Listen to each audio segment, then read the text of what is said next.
Hello students, मेरा नाम है यशपाल और आप सभी का इस नए वीडियो में स्वागत है जिसमें हम क्लास 10th का एक बहुत ही महत्वपूर्ण आचार्य रामचंद्र शुक्ल का जीवन परिचय देखेंगे और ये आपके पेपर में 101% आएगा। आप एक ये कर लीजिए आचार्य रामचंद्र शुक्ल का जीवन परिचय और एक कर लीजिए जयशंकर प्रसाद का।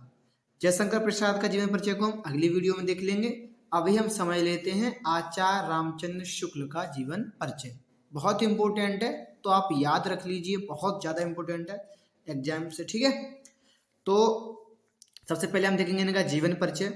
तो जीवन परिचय मतलब ये होता है कि इनके जीवन में क्या क्या घटनाएं घटी, क्या क्या किया इन्होंने जीवन में, उनकी छोटी मोटी मोटी बातों को हम रख लेते हैं जीवन परिचय में, ठीक है। तो हम स्टार्ट करते हैं, चलिए फिर देखते हैं आचार्य रामचंद्र शुक्ल का जीवन परिचय। तो यहां से स्टार्ट होता है। फिर आचार्य रामचंद्र शुक्ल का जन्म सन 1884 ईस्वी में। आपको ये सन तो याद रखना ही रखना है, ठीक है। सन 1884 ईस्वी, इसको मत भूलना बस। 1884 ईस्वी में बस्ती जिले के अगोना नामक ग्राम में हुआ था। कहाँ हुआ था? बस्ती जिले के अगोना नामक ग्राम में हुआ था। बहुत सरल सी बात है शुरू में कि आचार्य रामचंद्र शुक्ल का जन्म सन 1884 ईस्वी में बस्ती जिले के अगोना नामक ग्राम में हुआ था। आगे देखते हैं।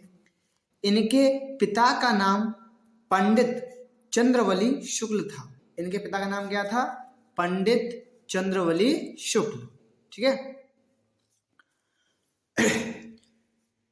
फिर रामचंद्र शुक्ल ने हाई स्कूल की परीक्षा मिर्जापुर जिले के मिशन स्कूल से उत्तीर्ण की। मतलब कि इन्होंने अपनी हाई स्कूल कहाँ से करी?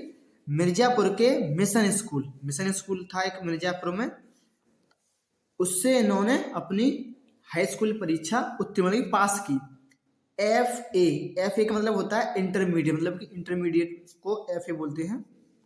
में आने पर इनकी शिक्षा बीच में ही छूट गई। जैसे इंटर में आए तो कुछ प्रॉब्लम्स हुई होंगी जिनके कारण इनकी जो शिक्षा थी वो कहाँ छूट गई? बीच में ही छूट गई, फिर आगे पढ़ नहीं पाए, ठीक है। इन्होंने सरकारी नौकरी कर ली किंतु स्वाभिमान के कारण सरकारी नौकरी छोड़कर मिर्जापुर के मिशन स्कूल में चित्रकला के अध्यापक हो गए। क्या हुआ?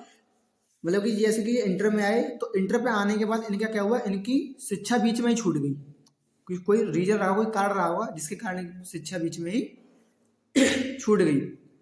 तो क्या हुआ? फिर उन्होंने सरकारी नौकरी कर ली, लेकिन स्वाभिमान मतलब कि इनका मन नहीं लगा उस जॉब में, तो इस वजह से इन्होंने क्या कर दिया? उसको छोड़ दिया और जिस स्कूल से इन्होंने हाई स्कूल की परीक्षा उत्तीर्ण की उसी स्कूल में चित्रकला के अध्यापक हो गए।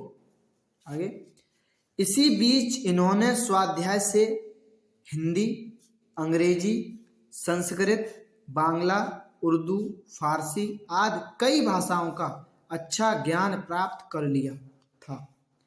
देखो, जब ये उसमें चित्रकला के अध्यापक थे उसी टाइम इन्होंने खुद से ही पढ़ा इन्होंने, और खुद से पढ़कर हिंदी अच्छी सीख ली, अंग्रेजी भाषा सीख ली, संस्कृत भाषा सीख ली, बांग्ला सीख ली, उर्दू, फारसी, ये कई सारी भाषा इन्होंने खुद से ही पढ़ कर सीख ली।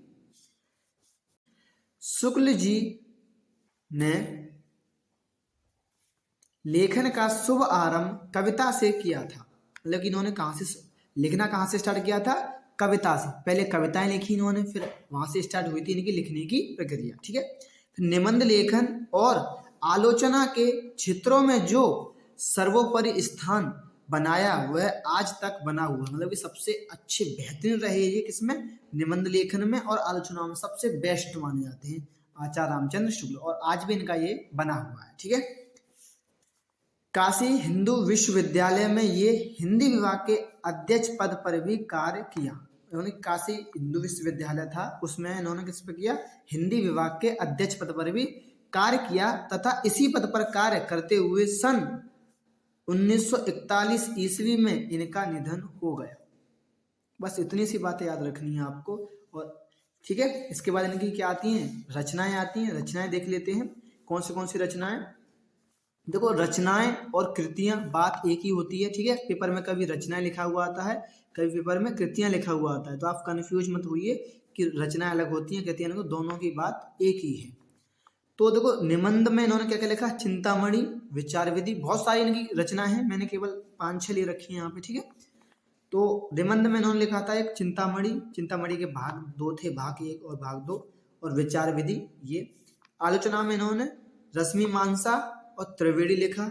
इतिहास में इन्होंने हिंदी साहित्य का इतिहास लिखा, ठीक है। एक बार हम फिर से जल्दी जल्दी देख ले रहे हैं। देखो, क्या करना है आपको, याद क्या क्या रखना है, इनका सन, इनकी कब, इनका सन याद रखना है कि इनका जन्म कब हुआ। इनके पिता का नाम क्या था, पंडित चंद्रवली शुक्ल था, तो पंडित चंद्रवली शुक्ल हो जाएगा।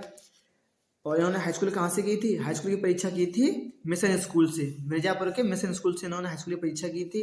फिर ये इंटरमीडिएट में आ गए, आने पर इनकी क्या हुआ, बीच में शिक्षा छूट गई।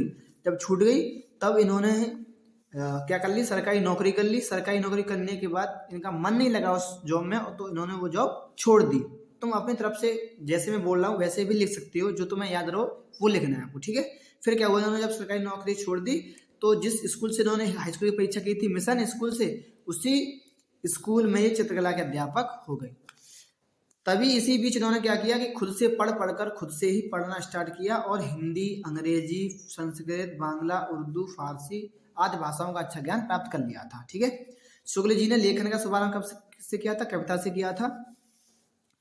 और निबंध लेखन और आलोचना में के क्षेत्रों में जो सर्वोपरि स्थान बनाया है वह आज तक बना हुआ, और इन्होंने सबसे ज्यादा उपलब्धि प्राप्त करी वो करी थी निबंध लेखन में और आलोचना में, ठीक है। और काशी हिंदी विश्वविद्यालय में ये किस रहे, हिंदी विभाग अध्यक्ष पद पर भी इन्होंने कार्य किया। और इसी पद पर कार्य करते हुए सन 1941 में, ये आपको याद रखना, सन 1941 में इनकी डेथ हो गई, इनका निधन हो गया, ठीक है। इनकी कृतियां थी जो आपको याद है। तो फिर ये था हमारा आचार्य रामचंद्र शुक्ल का जीवन परिचय। एक और जीवन परिचय देखेंगे, आचार्य रामचंद्र शुक्ल जीवन परिचय ये था।